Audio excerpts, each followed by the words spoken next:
하나님의 말씀 누가복음 8장 4절에서 8절까지입니다.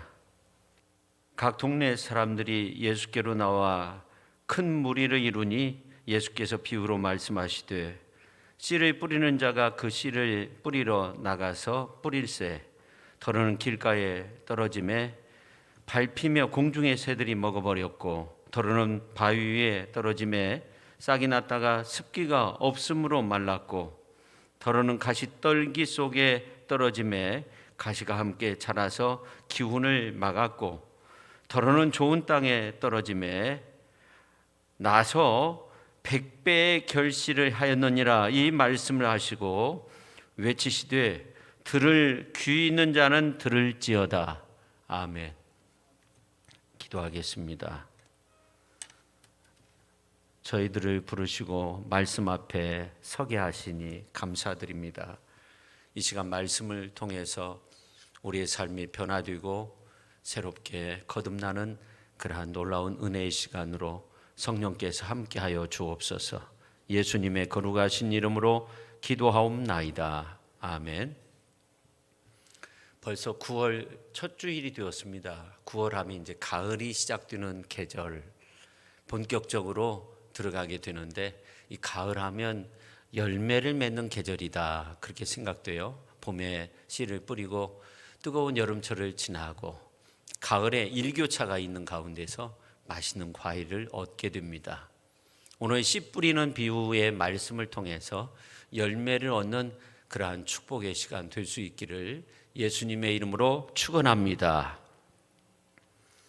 우리가 성경에 나와 있는 예수님의 비유를 읽을 때 주의해서 보아야 할 점이 있습니다. 그건 뭐냐면 어떤 상황에서 예수님께서 비유의 말씀을 하셨는가, 그리고 그 목적이 무언가, 상황과 목적입니다.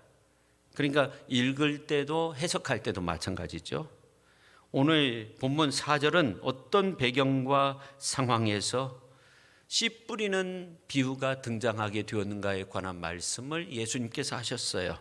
4절 말씀을 같이 한번 읽어볼까요? 각 동네 사람들이 예수께로 나와 큰 무리를 이루니 예수께서 비유로 말씀하시되, 이 4절 말씀을 보니까 각 동네 사람들이 예수님께 나와 큰 무리를 이루었다고 그렇게 말씀하고 있습니다. 여기서 한 가지 중요한 사실을 알게 돼요. 큰 무리가 있었다는 거예요. 근데 참 재미있는 것은 오늘 이제 그 누가복음서 8장에 있는 말씀 1절에서 3절에 있는 말씀을 보면 그 큰 무리와 반대되는 그런 무리들이 있었다는 것을 알 수 있어요. 그리고 이 씨 뿌리는 비유 말씀 이후에도 보면 예수님의 말씀을 지키고 행한 사람들을 향해서 예수님께서 내 어머니고 내 형제라 그렇게 말씀을 하십니다. 1절 말씀을 보면 12제자들이 있었다고 그렇게 말씀하고 있고 2절은 자기의 소유를 팔아서 예수님을 섬겼던 여성들에 관한 말씀이 나오죠. 3절도 그렇게 나오는데 이들은 예수님의 능력을 체험한 사람들이었습니다. 그런데 이러한 말씀들이 나오고 의사 누가는 4절부터 이 씨 뿌리는 비유에 대해서 예수님께서 말씀을 전했다고 그렇게 표현하고 있는데, 말씀을 전하는 그 시작 부분에서 큰 무리가 있었다고 예수님께서 그렇게 큰 무리가 있는 가운데서 비유의 말씀을 하셨다고 증거되고 있죠. 그러니까 참 재밌는 것은 이렇게 큰 무리 가운데서 예수님께서 비유의 말씀을 하심으로써 이 사람들과 그리고 큰 무리를 구분하고 계시는 거예요. 이 두 부류의 사람들에게 공통점이 있다고 한다면 하나님의 말씀, 씨 뿌리는 비유를 들었다는 겁니다. 근데 말씀을 듣는 것으로 그치지 않고 말씀을 듣고 그 다음에 더 나아가 그 말씀을 지키고 그리고 그 말씀을 통해서 열매를 맺는 것이 중요합니다. 성도 여러분, 하나님 나라의 축복은 받을 준비가 있는 자들에게 주어지는 겁니다. 바로 듣고 또 바로 행함으로 인내로서 결실할 수 있어야 됩니다. 그러므로 오늘 이제 본문 말씀을 통해 모든 성도님들이 말씀을 듣는 그 지점에서 끝나는 것이 아니라 말씀을 잘 들어야 됩니다. 또 잘 지켜야 됩니다. 인내로서 결실할 수 있는 그러한 축복의 성도님들이 다 되실 수 있기를 예수님의 이름으로 축원합니다. 자, 오늘 5절 말씀을 한번 읽어보면 이제 씨 뿌리는 비유가 본격적으로 시작이 되는데요. 같이 읽겠습니다. 씨를 뿌리는 자가 그 씨를 뿌리러 나가서 뿌릴새 더러는 길가에 떨어짐에 밟히며 공중의 새들이 먹어버렸고. 아멘. 사실은 우리가 지난 시간에 오늘 본문 말씀 씨 뿌리는 비유 그 다음에 있는 사건을 살펴봤어요. 9월이 돼서 오늘 이제 씨 뿌리는 비유, 가을에 이 말씀을 전해야 되겠다 생각을 해서 말씀을 이제 순서를 바꿨는데, 본격적으로 이제 씨 뿌리는 비유에 관한 말씀이 나오면서 누가 등장하냐면 씨 뿌리는 자가 등장하죠. 농부입니다. 팔레스타인 그 지역의 밭은 우리 지역과 좀 비슷하다고 해요. 지금은 이제 그 격리 작업이 잘 돼가지고 그렇지만 과거에 보면 어떻습니까? 경계에 무슨 돌 같은 걸 좀 놓기도 하고, 또 경계에 밭이 있으면 경계에 가시나무를 심기도 하고 그랬어요. 탱자나무라고 하죠. 근데 이제 이 팔레스틴 지역도 마찬가지입니다. 근데 씨를 뿌리는 방법이, 우리는 이제 밭을 일구고 그 다음에 씨를 뿌리는데, 이 팔레스타인 지역은 주머니에 씨를 담아가지고 손으로 막 뿌리는 거예요. 마구 뿌리는 거예요. 공중에 날려 뿌리는 겁니다. 그러다 보면 씨앗이 바람에 날려서 더러는 돌밭에, 더러는 가시밭에, 더러는 길가에 뿌려지게 되는 거죠. 그런데 오늘 이제 5절에서 8절에 있는 말씀을 보면 씨가 어떻게 뿌려지고 있는가를 우리가 상상할 수 있는데, 5절에서 8절에 있는 말씀을 보니까 더러는 이러한 표현이 4번이나 등장을 하고 있어요. 그러니까 이 씨 뿌리는 농부가 씨를 막 엄청나게 뿌리고 있는 것 같아요. 아끼지 않는 것 같아요. 허비하려고 막 뿌리는 것 같아요. 아주 작정하고 그냥 한 주먹씩 그냥 대충 뿌리고 있는 거예요. 길가도 뿌리고 이제 가시밭에도 뿌리고 바위에도 던져버리고 그렇게 하고 있어요. 그 이유가 뭘까? 되도록 넓은 지역에 뿌리기 위해서 그렇게 하고 있는 겁니다. 여기서 우리는 이 복음을 전하는 자의 사명을 발견하게 돼요. 이 교회는 복음의 씨앗을 어디에 뿌려야 할 건가 계산할 필요가 없어요. 어디에 뿌려야 될지는 잘 모르지만 그냥 뿌리러 나가야 되는 거예요. 아끼지 말고. 우리가 전도 씨앗 헌금도 많이 하신 분도 계시고 그 일을 통해서 우리가 많은 전도의 열매를 거뒀는데, 우리가 정말 넓은 지역에 뿌리기 위해서 농부가 그렇게 거친 손으로 이제 마구 뿌리고 있다는 것을 우리가 예상할 수 있어요. 그래서 더러는 길가에, 더러는 바위 위에, 더러는 가시떨기에, 더러는 좋은 밭에 떨어졌다고 그렇게 말씀하고 있어요. 근데 오늘 이제 8절 말씀을 보니까 이런 말씀이 나와 있어요. 같이 한번 읽겠습니다. 더러는 좋은 땅에 떨어짐에 나서 100배의 결실을 하였느니라. 이 말씀을 하시고 외치시되 들을 귀 있는 자는 들을지어다. 더러는이라고 그렇게 말씀하고 있어요. 더러는 좋은 땅에 떨어졌다는 겁니다. 하나님의 부르심을 받은 우리 성도들은 어디에 복음을 전해야 될지 모르고 나가서 전하지만, 우리가 알 수 없는 그런 장소, 우리가 알 수 없는 그곳에서 열매를 맺게 되는 거예요. 100배의 열매를 맺게 되는 거예요. 다시 말해서 구원받는 그런 역사가 분명 나타나게 될 줄로 믿습니다. 그래서 우리는 계속 씨를 뿌려야 되고 가능한 넓은 지역에 뿌려야 돼요. 우리 장로님께서도 그런 기도를 했는데, 이 코로나 시대이지만 우리가 이 복음을 전할 수 있는 그런 자세가 필요한 거예요. 씨를 뿌릴 수 있는 그런 자세가 필요한 거예요. 저는 우리 교회가 전도를 많이 하는 것으로 그것을 자랑스럽게 여길 수 있는 교회 될 수 있기를 예수님의 이름으로 축복합니다. 그리고 전도에 열정이 있는 사람들이 많아져서 정말로 그것을 기쁨으로 여길 수 있는 교회, 그리고 전도의 열매가 있는 그러한 교회 될 수 있기를 예수님의 이름으로 축원합니다.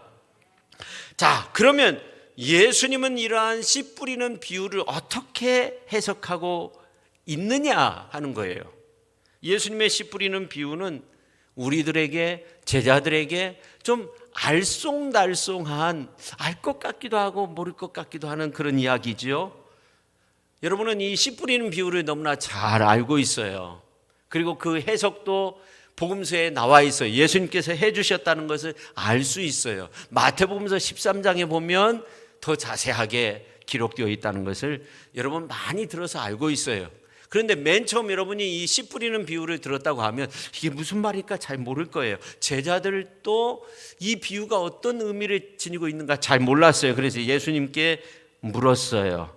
그때 예수님께서 중요한 말씀을 하십니다. 오늘 10절 말씀입니다. 같이 한번 읽겠습니다. 이르시되 하나님 나라의 비밀을 아는 것이 너희에게는 허락되었으나 다른 사람에게는 비유로 하나니 이는 그들로 보아도 보지 못하고 들어도 깨닫지 못하게 하려 함이라. 여기서 중요하게 구분되고 있어요. 너희와 그 다음에 다른 사람에게는 그렇게 구분되고 있어요.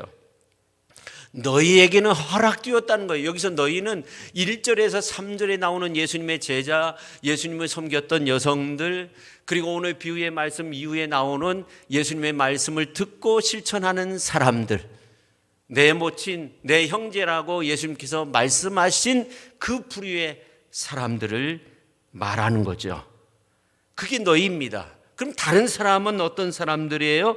다른 사람은 많은 군중들을 의미하는 거죠. 그래서 예수님은 그것을 구분하고 있어요. 너희는 알아듣지만 다른 사람들은, 외인들은 들어도 그걸 알 수 없다는 거예요. 그래서 비유로 말씀하셨다는 겁니다. 그래서 오늘 이제 우리는 이 씨 뿌리는 비유에 대해서 외인이 되어서는 안 돼요. 이 씨 뿌리는 비유를 잘 알아야 돼요. 잘 알아야 신앙생활에 승리할 수 있어요. 저는 이 씨 뿌리는 비유가 말씀을 전하면서 이렇게 느끼는 것이 정말 중요한 말씀이라고 생각해요. 우리가 신앙생활하면서 이 씨 뿌리는 비유에 대해서 정확히 알면 절대로 넘어질 일이 없어요. 초신자들은 이 말씀을 꼭 알고 있어야 돼요. 저는 그렇게 생각해요. 자, 오늘 그 비유의 의미를 예수님께서 말씀하면서 11절에 이렇게 말씀하십니다. 같이 한번 읽겠습니다. 이 비유는 이러하니라. 씨는 하나님의 말씀이라는 거예요. 자, 비유의 해석을 하면서 먼저 씨에 관한 말씀을 하고 있어요. 설명하고 있어요. 씨는 뭐라고요? 하나님의 말씀이라는 거예요. 그 씨가 어떻게 되는 거예요? 씨의 운명이 어떻게 되는 거예요? 근데 재밌는 것은 12절에 보면 그 초점이 씨가 뿌려지는 장소로 이동하고 있어요. 이 씨가 하나님의 말씀인데 이 씨가 뿌려지는 곳 장소를 말하고 있어요. 다시 말해서 씨가 뿌려진 장소가 어디냐는 거예요. 근데 12절에 보니까 길가에 있다는 거예요. 13절에 보니까 바위 위에 있다는 거예요. 14절에 보니까 가시떨기에 떨어졌다는 거예요. 그리고 15절에 보니까 좋은 땅에 떨어졌다는 거예요. 더러는 계속적으로 반복하면서 많은 씨를 농부가 뿌렸는데 이 네 가지 장소에 떨어졌다는 거예요. 그러니까 하나님의 말씀, 이 씨가 장소로 옮겨지고 있어요. 그런데 그 장소, 그 곳은, 네 곳은 바로 하나님의 말씀을 받아들이는 사람, 하나님의 말씀을 받아들이는 사람들을 말하는 거예요. 다시 말해 전인격적인 우리 인간을 향해서 주시는 말씀이에요. 그러니까 우리가 이 씨 뿌리는 비유를 그냥 마음의 밭으로만 생각해요. 이 마음의 밭이 옥토가 되어야 거기에 30배, 60배, 100배의 결실을 맺는다. 그렇게 이제 마태복음서나 이런 복음서를 보면 강조하고 있는데 누가복음서는 그렇지 않아요. 다른 복음서도 마찬가지인데 이 인간의 마음의 밭으로 끝나지 않고 사실은 우리 인간 전인격적인 우리의 모습을 말씀하고 있는 거예요. 그래서 예수님께서 말씀을 듣는 사람들, 즉 하나님의 말씀의 씨를 품는 사람들을 네 부류로 구분하고 있는데, 첫 번째는 길가에 있는 사람이라는 겁니다. 오늘 이제 12절 말씀을 보면 길가에 있다는 것은 말씀을 들은 자니, 말씀을 들은 자라는 거예요. 말씀을 들은 자인데 어떻게 돼요? 이 말씀에 대해서 냉담해 있고 진리의 말씀으로 받아들이지 않고, 마귀가 오늘 이제 말씀을 보면 가서 그들이 믿어 구원 얻지 못하도록 하게 하기 위해서 어떻게 해요? 그 말씀을 마음에서 빼앗아간다는, 마음에서 빼앗아가요. 그래서 이 사람이 변화되지 못하게 해요. 그러니까 길가의 사람들은 말씀을 들어도 이제 감명을 얻지 못해요. 감동을 받지 못해요. 전혀 하나님의 말씀에 씨앗이 뿌려져도 이건 나하고 전혀 관계가 없다는 거예요. 구원 필요 없다는 거예요. 예수님 믿을 필요 없다는 거예요. 무슨 죄가 있고 무슨 죄인이고 이런 식으로 생각을 해요.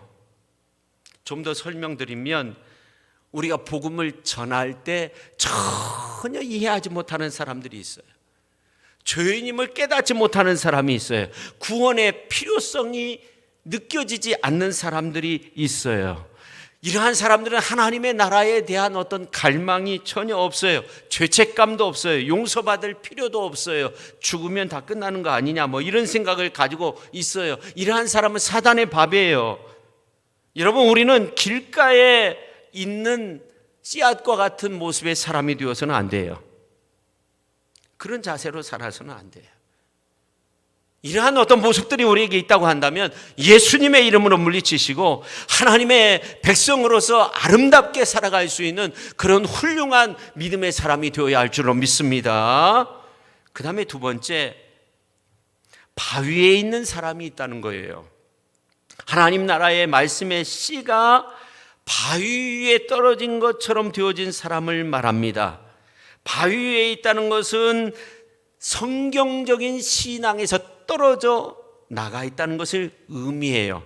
그래서 이 배반이라는 단어가 13절에 나와 있는데, 에피스탄타이라는 말로 떨어져 나간다, 그런 말입니다. 이런 사람들은 복음을 들을 때 복음이 주는 혜택, 약속 때문에 복음을 기쁨으로 받아들여요. 아, 예수님 믿으면 천국 간다, 뭐 이런 식으로 해가지고 기쁨으로 받아들이는데, 이 하나님의 진리의 말씀이 영혼 깊은 곳에 새겨지지 못해서 자기의 삶이 변화되지 못한 거예요. 완전히 거듭난 그러한 모습이 되지 못한 거예요.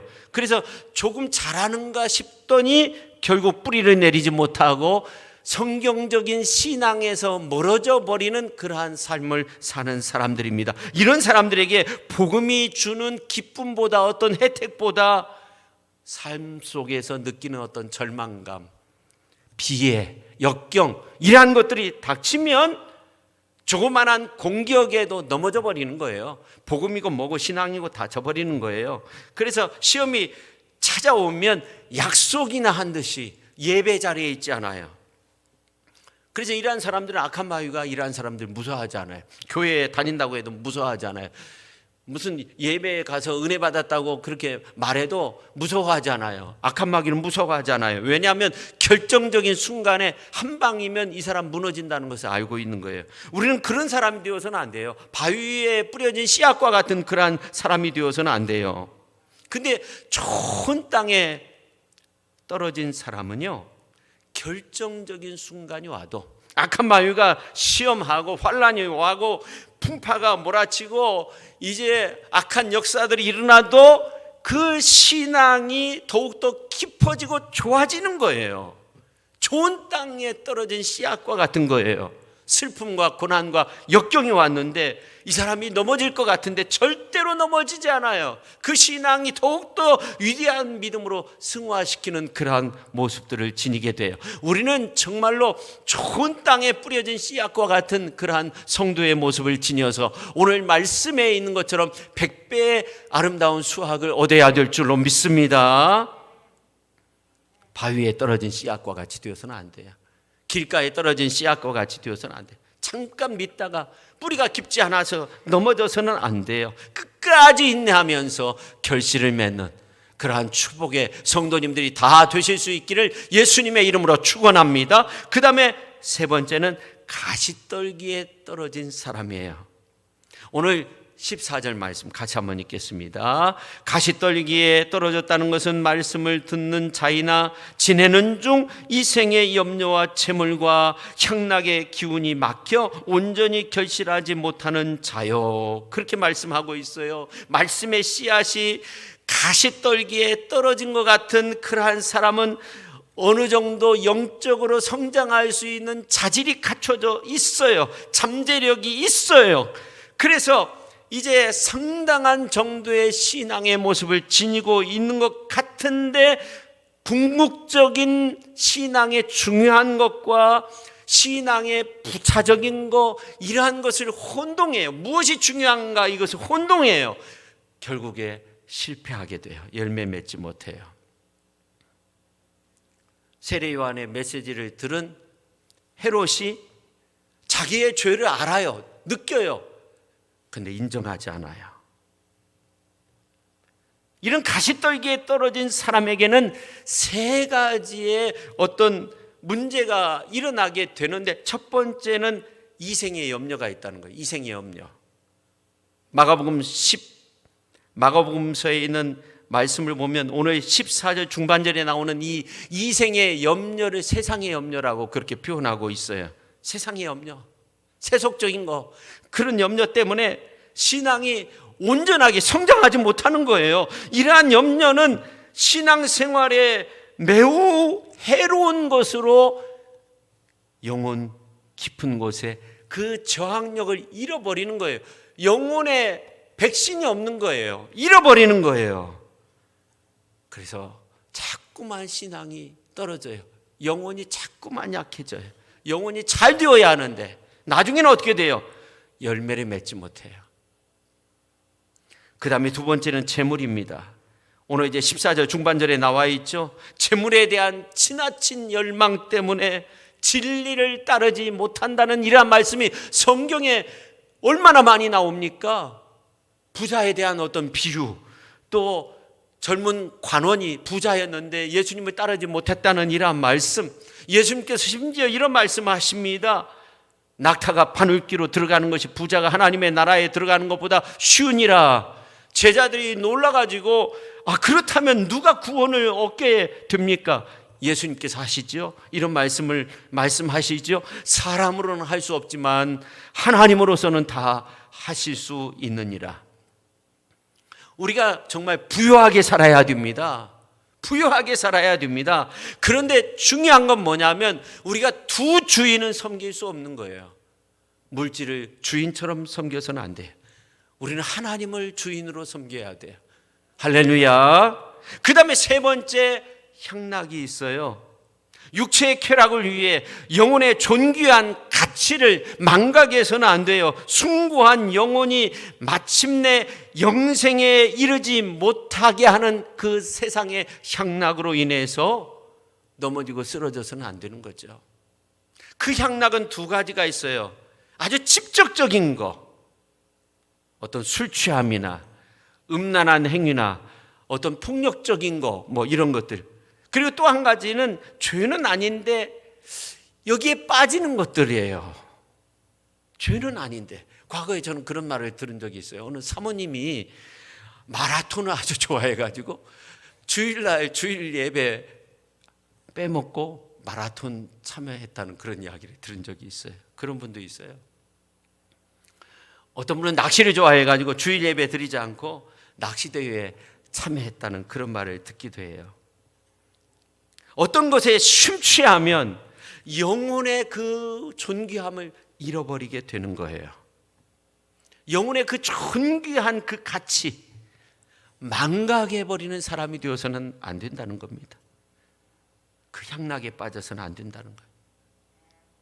이는 세상에 있는 모든 것이 육신의 정욕과 안목의 정욕과 이생의 자랑이니 다 아버지께로부터 온 것이 아니요 세상으로부터 온 것이라. 이 세상도 그 정욕도 지나가되 오직 하나님의 뜻을 행하는 자는 영원히 거하느니라. 요한일서 2장 16절에서 말씀하고 있어요. 여러분, 이 가시떨기가 있는 그곳은요, 이 가시나무가 자라는 장소예요. 가시나무가 뭐 쉽게 자라거나 그러지 않아요. 다시 말해서 좋은 땅이라는 겁니다. 좋은 땅에 씨가 뿌려졌어요. 좋은 땅이기 때문에 맨 처음 뿌리가 내리고 잘 성장하다가 이 가시떨기가 가로막고 있으니까 더욱 성장하지 못하는 거예요. 어느 정도까지 자라가다가 더 이상 자라지 않아요. 가시떨기가 가로막고 있기 때문에 그런 거죠. 성도 여러분, 한마디로 이러한 어떤 가시떨기에 떨어진 성도의 모습은요, 갈등하는 그리스도인, 신앙의 뿌리를 내렸는데 여전히 세상에 미련을 두고 살아가는 사람들이 참 많이 있어요. 어떤 분들은 내가 이제 천국 가고 싶다 하면 다 천국 가는 줄 알아요.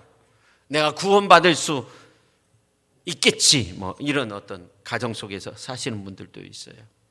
근데 사실은 우리는 이 열매 맺는 삶을 살아야 돼요. 오늘 이제 비유의 말씀을 통해서 볼 때 좋은 땅에 심겨져야 된다는 거예요. 오늘 이제 15절에 나오는 것처럼 착하고 좋은 마음으로 하나님의 말씀을 듣고 지켜서 인내로서 결실하는 자가 되어야 한다는 겁니다. 오늘 이제 말씀에 보면 좋은 땅에 있지 못해 결실하지 못하는 경우가 분명히 있다는 것을 알아야 됩니다. 오늘 비유의 말씀을 보면 이생의 염려, 재물, 향락의 기운이 막혀서 온전히 결실하지 못하게 된다고 그렇게 말씀하고 있습니다. 우리는 분명한 신앙관을 가지고 있어야 됩니다. 세상의 삶보다 그리스도 안에서의 삶이 더 좋아야 합니다. 여러분, 예수님께서 이렇게 이 세 가지의 어떤 그 모습을 말씀하고 있는데, 길가에 떨어진 씨앗, 바위 위에 떨어진 씨앗, 가시떨기에 떨어진 씨앗과 같은 그러한 어떤 삶의 모습에 대해서 말씀하고 있는데, 이것은 어떻게 보면 이제 마귀가 우리 크리스찬들을 시험하는 방법이기도 해요. 그래서 길가에 떨어진 씨앗은 마귀가 말씀을 직접 빼앗아가는 그런 경우가 있고요, 돌짝밭에 떨어진 씨앗은 여러 가지 시험과 고난으로 신앙의 깊이가 더욱더 뿌리를 내림으로써 깊어져야 되는데 그렇게 하지 못하는 경우가 있다는 겁니다. 가시떨기에 떨어진 씨앗은 이 세상의 염려와 재리와 재물과 그리고 쾌락, 유혹 이러한 것으로 인해서 열매 맺는 그리스도인이 되지 못하게 만든다는 거예요. 근데 중요한 건 뭐냐면 이러한 모습들은 결국 열매를 맺지 못한다는 거예요. 여러분, 우리가 그냥 믿음의 열차에 오르면 그냥 직속 급행 열차이기 때문에 천국에 다다른다 이렇게만 생각해서는 안 되는 거죠. 성경은 마음의 고백뿐만 아니라 삶의 고백도 중요하다는 거예요. 마음의 기차만을 강조하고 있는 것이 아니라 삶의 기차를 타야 한다고 그렇게 강조하고 있어요. 불행한 것은 예수님이 말씀하신 것처럼 말씀의 씨앗이 잘못 뿌려진 그러한 모습 속에서 살면 결국에는 열매를 맺지 못한다는 겁니다. 나는 아니라고 장담할 수 없다는 거예요. 저는 훌륭하게 신앙생활 하신 것 같은데 넘어지고 쓰러지는 분들 많이 봤어요. 목회하면서. 교역자들도 그래요. 목사님들도 그러고 교회 중직자분들도 넘어지고 쓰러지는 분들 많이 있었어요. 그러니까 우리가 정말 건강할 때 기도해야 돼요. 우리의 삶의 끝까지 정말 인내하며 열매 맺는 그러한 삶을 살게 해달라고 그렇게 기도하는 것도 굉장히 중요하다고 생각해요. 이 코로나 시대에 많은 사람들이 크리스찬을 보는 시각이 착하고 좋은 마음으로 그렇게 보지 않습니다. 그래서 완악하게 복음의 씨앗을 거부합니다. 근데 누구 한 사람이라도 그것을 착하고 좋은 마음으로 받아들인다고 했을 때, 복음 전했는데 그 사람은 분명 은혜 받을 만한 사람이에요. 오늘 이제 15절 중반절에 보면 듣고 지키어 그렇게 말하고 있는데 이 의미는 굳게 붙잡는다는 거예요. 그러니까 이것은 12절에 나와 있는 마귀에게 말씀을 빼앗긴다는 것과 정반대의 개념이에요. 굳게 붙잡는다는 것 15절에 나와 있죠. 다시 말하면 하나님의 말씀을 듣고 이것을 빼앗기지 않기 위해서 굳게 붙잡아야 된다는 겁니다. 정말 힘들고 어려운 때 여러분 하나님의 말씀이 중요하더라고요. 정말 어렵고 힘들 때는요 찬송도 나오지 않습니다. 정말 어렵고 힘들 때는요 기도가 나오지 않습니다. 기도를 해야 되는데 어떤 기도를 해야 될지 그냥 기도도 되지 않습니다. 근데 그때 중요한 것이 하나님의 말씀밖에 없더라고요. 시편에 있는 말씀 한번 읽어보세요. 힘들고 어려울 때 그게 기도가 되고 그게 은혜가 되고 위로가 되고 힘이 되는 줄로 믿습니다. 할렐루야. 그러니까 좋은 땅에 떨어진 씨앗이라는 것은 이제 그 말씀을 인내하면서 좋은 마음으로 받고 그 말씀을 가지고 승리하는 삶을 사는 거죠. 어려운 거 다 극복하는 거예요. 여러분, 내가 복음을 들었다는 것이 중요하지 않습니다. 중요한 것은 내가 이 복음에 합당한 열매를 맺는 겁니다. 성도 여러분, 내가 복음의 열매를 맺고 있지 못하다면 거기에는 분명한 원인이 있는 겁니다. 오늘 이제 첫 번째 나와 있는 것처럼 악한 마귀가 그 말씀을 빼앗고 있는지도 모릅니다. 두 번째 어떤 환난과 고난으로 인해서 그것을 믿음 안에서 극복해야 되는데 그 시험에 이기지 못하는 경우도 있다는 겁니다. 그 다음에 어떤 세상의 욕심, 유혹이라는 것에 넘어져 있는지도 모릅니다. 우리는 이러한 것들을 말씀 붙들고 믿음으로 승리하기 위해서 기도하며 성령의 도우심 가운데 그러한 모든 것들을 물리치고 승리의 삶을 살아야 될 줄로 믿습니다. 이제 말씀을 마치려고 하는데 여러분 오늘 이제 씨 뿌리는 비유는 4절에서 8절까지예요. 그리고 씨 뿌리는 비유의 설명은 9절부터 몇 절까지예요? 15절까지예요. 우리는 어떻게 생각하냐면 이 씨 뿌리는 비유가 4절부터 15절까지면 다 끝나버린다 이렇게 생각을 해요. 근데 사실은요 16절, 17절, 18절 말씀이 저는 결론 부분이라고 생각해요. 우리가 이렇게 좋은 성경책을 가지고 있으면요 대부분 어떻게 구분하냐면 15절까지 이제 그래서 1절에서 8절까지 씨 뿌리는 비유, 그 다음에 이제 9절부터 15절까지 예수님의 비유 해석, 그 다음에 이제 16절부터는 다른 내용으로 취급하고 있는데 헬라어 성경으로 보면 다 연결되어 있어요. 그래서 저는 이 결론 부분이 16절부터라고 생각해요. 자, 오늘 16절 말씀 같이 한번 읽어봅시다. 자, 16절. 누구든지 등불을 켜서 그릇으로 덮거나 평상 아래에 두지 아니하고 등경 위에 두나니 이는 들어가는 자들로 그 빛을 보게 하려 함이라. 등경 위에 등을 두면 어떻게 돼요? 많은 사람들이 그 빛을 보게 돼요. 집으로 들어오는 사람이 그 빛을 보면서 들어올 수 있어요. 근데 오늘 이제 17절 이어지는 17절에 있는 말씀을 보면 숨은 거, 감추인 거 이러한 것들이 영원히 감춰지지 않고 때가 되면 밝히 드러나게 된다고 그렇게 말씀하고 있어요. 자, 17절 같이 한번 읽습니다. 숨은 것이 장차 드러나지 아니할 것이 없고 감추인 것이 장차 알려지고 나타나지 않을 것이 없느니라. 자, 이렇게 17절 말씀이 이루어지는 때는 언제예요? 심판의 때, 마지막 때. 우리가 지금은 함부로 신앙생활을 할 수 있어요. 함부로 말할 수 있어요. 그러나 마지막 때가 되면 함부로 말할 수 없는 그때가 분명 오게 된다는 거예요. 그래서 오늘 이제 그 말씀의 마지막 결론 부분은 이렇게 끝맺고 있는데 18절이 정말 중요해요. 자, 우리가 같이 한번 읽습니다. 18절. 그러므로 너희가 어떻게 들을까 스스로 삼가라. 누구든지 있는 자는 받겠고 없는 자는 그 있는 줄로 아는 것까지도 빼앗기리라 하시니라. 아멘. 너희가 어떻게 들을까 스스로 삼가라. 어떻게 들을까? 하나님의 말씀을 어떻게 들을까? 스스로 삼가라. 그렇게 말씀하고 있는 거죠.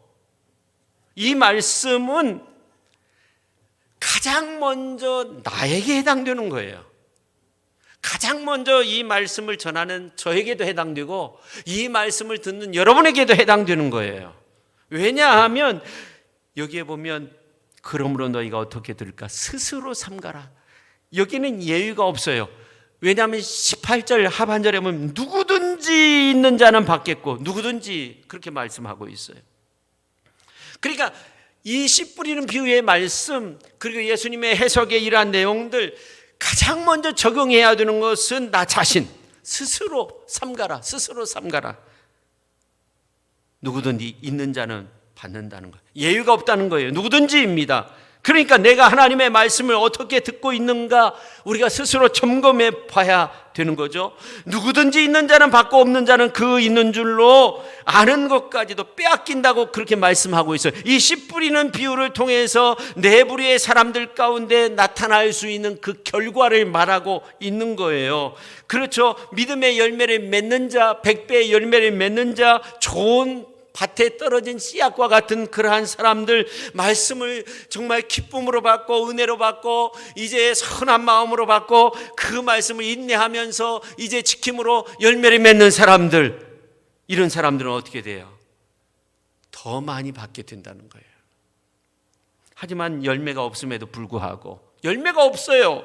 근데 자기가 온전한 크리스찬이 되었다 착각하는 사람들은 있는 것까지도 빼앗길 수 있다고 그렇게 말씀하고 있어요. 성도 여러분, 예수님은 서론에서 예수님을 섬겼던 여성들, 12제자들 그리고 이제 많은 큰 무리에 관한 두 부류에 관한 말씀을 하시면서 비유의 말씀을 하셨어요. 그리고 오늘 이제 말씀, 이 비유의 말씀 다음에 보면 하나님의 말씀을 듣고 행하는 사람, 이 사람들이 예수님의 모친이고 형제라고 그런 말씀을 하셨어요. 씨 뿌리는 비유를 시작하게 된 동기는 큰 무리의 사람들이 있었기 때문입니다. 근데 이 무리의 사람들 대부분은 마지막 순간 예수님을 십자가에 못 박으라고 외쳤던 군중들이 되었어요. 그러나 이들에게도 복음은 전파됐어요. 하나님의 종들은 아끼지 않고 모든 민족 열방 가운데 하나님의 복음을 선포하게 될 겁니다. 더러는 열매 맺는 크리스찬들이 되지만 더러는 가라지가 될 수도 있는 거죠. 성도 여러분, 언제나 예수님 주위에는 이러한 두 부류의 사람들이 있었어요.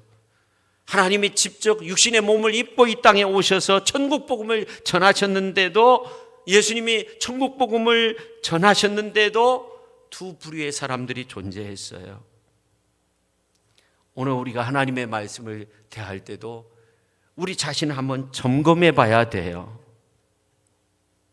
그래서 우리 자신을 점검하는데 사용되어야 하는 비유의 말씀이 오늘 본문 말씀인 거죠. 나는 어느 부류에 속한 사람인가 하는 거예요. 예수님을 잘 섬기고 따르고 오늘 비유의 말씀을 놓치지 않고 마음판에 새겨서 정말 좋은 밭에 떨어진 씨앗과 같이 되어서 100배의 결실을 맺을 수 있는 사람인가? 그렇지 않고 가시떨기에 떨어져 있는 건가? 돌짝밭 바위에 떨어져 있는 것은 아닌가? 길가에 떨어져서 말씀을 받을 생각도 않고 그렇게 지내는 것은 아닌가? 누구든지 스스로 말씀을 삼가라 했어요. 이 말씀을 잘 받아들여야 된다. 예외가 없다는 겁니다. 저는 우리 모두가 하나님의 말씀을 듣고 행함으로써 풍성한 열매를 맺어서 이 사람들을 보라. 우리 예수님께서 오늘 비유의 말씀 다음에 보면 이게 바로 내 어머니고 내 형제들, 내 동생들을 봐라. 그렇게 말씀하셨어요.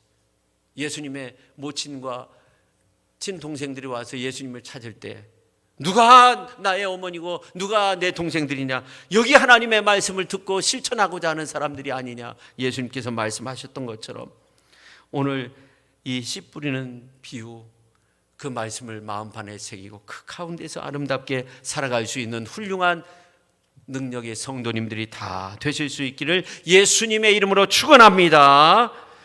제닝스 브라이언이라는 그러한 미국의 아주 유명한 정치가가 있는데 나중에 이제 총리 자리 정도까지 이렇게 올라갔던 이러한 사람인데, 이 사람이 이집트를 방문했다가 골동품 가게에 들어가서 3,000년이 지난 곡식 자루에 그 속에 콩알을 발견하고 그것을 샀어요.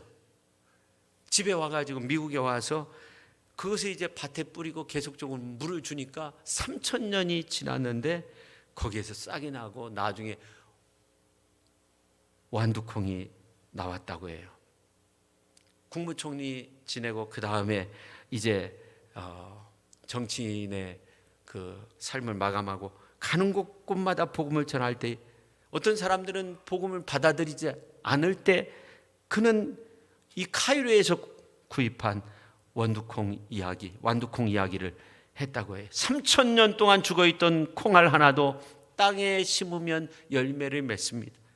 1년생 식물에도 이런 변화가 일어났는데 만물의 영장이라고 불리는 사람이 정말로 죽으면 사라지고 끝이 나겠습니까? 1,000년 동안 죽어있던 콩도 제대로 된 땅에 심기면 자라나듯이 하나님을 외면하고 불행한 삶을 사는 메마른 영혼도 말씀이 심기면 살아납니다. 그렇게 전했다고 해요. 영혼을 소생시키는 하나님의 말씀을 내 영혼에, 그리고 내가 만난 사람들의 마음에 생명의 씨앗으로 심길 수 있는 그런 훌륭한 믿음의 성도님들 다 되실 수 있기를 예수님의 이름으로 축원합니다. 그래서 옥토밭과 같이 좋은 밭과 같이 그렇게 아름답게 심겨져서 100배의 은혜의 축복을 누리는 우리 모두가 될 수 있기를 예수님의 이름으로 축원합니다. 기도하겠습니다. 하나님 아버지, 오늘 씨 뿌리는 비유의 말씀을 통해서 우리가 좋은 밭에 뿌려져야 된다는 것을 알았습니다. 좋은 밭에 뿌려진 씨앗은 정말로 착하고 좋은 마음으로 말씀을 듣고 지키어 인내로 결실하는 자라고 하였는데, 하나님 아버지, 우리가 좋은 밭에 뿌려진 씨앗과 같은 그런 아름다운 모습으로 살아갈 수 있게 하여 주옵소서. 씨 뿌리는 자가 되게 하여 주옵소서. 예수님의 이름으로 기도하옵나이다. 아멘.